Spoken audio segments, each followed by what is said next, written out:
Hello everyone, Mark Macechko here with hashtag Tuesday Tours. Today's a special day. We've got a special guest with us, and that is Brandon Brooks, Miami class of 2011.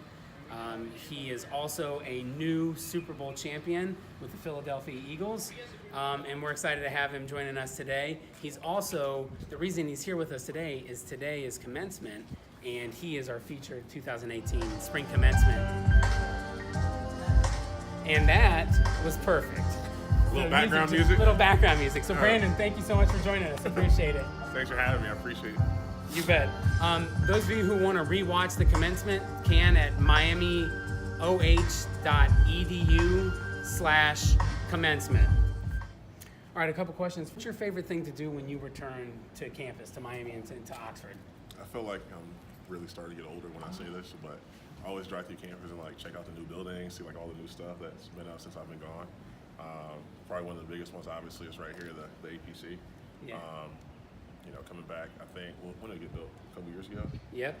Coming back and seeing it. I actually saw it when it was, I think, just a frame. Right.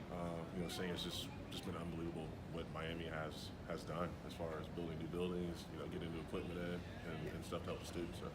That's awesome. Well, you're not old, but this place changes a lot. Yeah, quickly. It does very quickly. So what do you remember most about your commencement ceremony when you graduated back in 2011? So it was in Millette. It was December.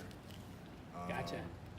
And I was excited. One, I was happy to graduate. Right. But two, right after that, I wanted to start training. So, it was just, quick. Real fast. Yeah. Now, did you graduate early? No, I graduated in, what would it have been? So you didn't 4.5. Okay, yeah. Yeah. That's so good. I think it took what was the minimum, 12 hours my Sure. last, Yep. so. I had already finished, but, Right. needed something to, for the hour rule or whatever. Absolutely, for eligibility, Yeah. sure. So, Well, that's awesome. Yeah, no, it was great. And then he went straight into training, so that's amazing. So we're going to head into the Athletic Performance Center now and kind of take a look around within the building and in the locker room. So Sound good. follow along with us. So Miami football has a lot of achievements, and Brandon's been a part of those achievements for sure. So we're going to walk around here. As you can see, the walls right now are covered with pipe and drape. We're getting ready again for commencement. But we're going to go down here and take a look. Brandon was part of a MAC championship team in 2010. He's up here on the wall here. This is the athletes that have been drafted in the NFL. Obviously, he's down here with the Eagles, which is where he's won his Super Bowl this past February, and then up here with the Texans when he was drafted by the Houston Texans. So Brandon, like I said, was part of the MAC championship team in 2010, and as a result of that championship, they got to go to a bowl game, the GoDaddy.com bowl game, a game that I was at, by the way. It was a great game. It was. And so here's the actual championship trophy for that bowl game. And it was a really cool thing to go to the bowl that year because the team had a huge turnaround. Can you tell me a little bit about the season leading into that bowl? Well, let's just start a season before. So Okay. The 1-11 season we had felt like we couldn't do anything right, couldn't get anything answered as far as what we need to do to win. So going into the next year, we were like, whatever it takes. We got to turn it around. We had Michael Haywood at the time, hard-nosed coach who got the turnaround out of us. So going into the season, I think the first couple of games went so-so, but then after that, I got on a roll and everything was good. So the season itself, we had a ton of fun, won a lot of games. I think we went overall 10-4 that year.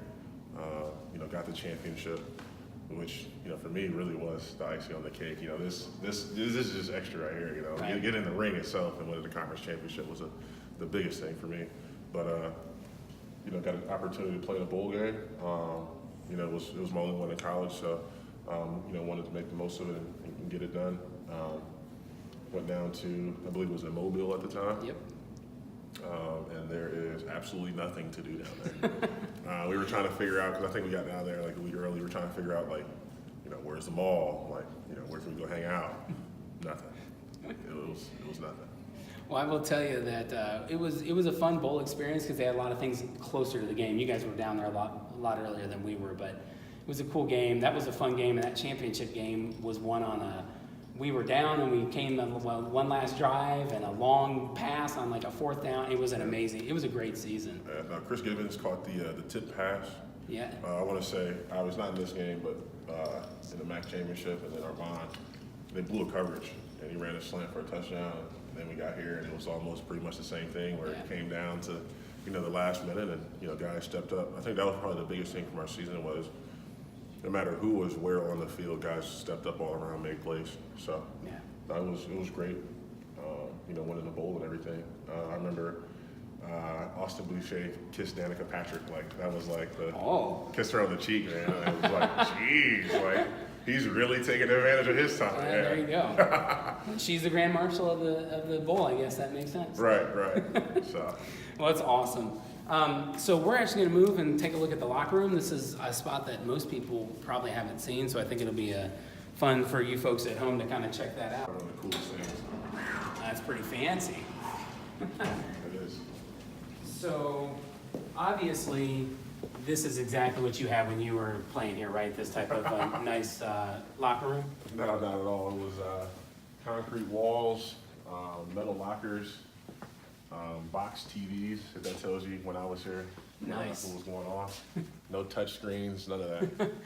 I mean, yeah, exactly. And this, as you guys look at this locker room, it's a beautiful space, and I think it's great for Miami to use as a recruiting tool. We're gonna head down here, Brandon, and check out your locker. So these are obviously different than what you experienced. You got a nice area, nice Cushion seat. This guy better be good too. Whoever this is right here. Mitch Palmer, you better be good. That's coming straight from the Super Bowl champ. Yeah, better be good. And this is actually Brandon's, and this locker was donated by Brandon. And obviously, this is a little bit different than what you experienced. And what do you think this does for the Miami program? This type of locker room. First thing is recruiting. Yeah. For the longest time, and I was talking about this earlier, how they would do the old bulldozer and shovel trick. Sure. So every time they get recruits, like over here on the, was it like the track field? Yeah. They would put like a pile of dirt, like, yeah, we're about to break ground. And they did that for like 10, 12 years, like getting dudes for so long. But nah, it's awesome to have because now you're able to compete with, bigger schools. Sure. You have the same facilities, the same, weight room, things like that. And, I know out of high school, recruits eat that up. Got great facilities, got great gear, great coaches and stuff. So, no, it allows Miami to compete with recruiting. That's important. For sure. We're going to head over to another spot that will be a great place for recruiting. We're going to head to the weight room. So we're going to head that way. How you doing? Good to see you. Looking great, man. It's awesome. Appreciate that. So, I really appreciate you spending time with us today. The one last question I'm going to ask you, what's the advice that you want to give to the class of 2018? Without going into your speech, I don't want you to ruin your speech. Try again. It'll be times, where you think, things are going your way and, you stumble, you fall. But the biggest thing is to get up. You fall down 9, you get up 10. Nothing is ever easy. Nothing was ever easy. Nothing is ever given to you. So keep working, and everything will turn out the way you want it to. Awesome. That's great advice for all you folks out there, even if you're not in the class of 2018. Brandon, thank you again so much for participating today. Good luck with everything. Congratulations again on winning that Super Bowl. And for a special thanks for making us here at Miami proud. You're a great Miamian, and we appreciate that. So. I appreciate it. Wouldn't be anywhere without Miami. So stay tuned for the next #Tuesday Tours. We'll catch you at another time. Thanks.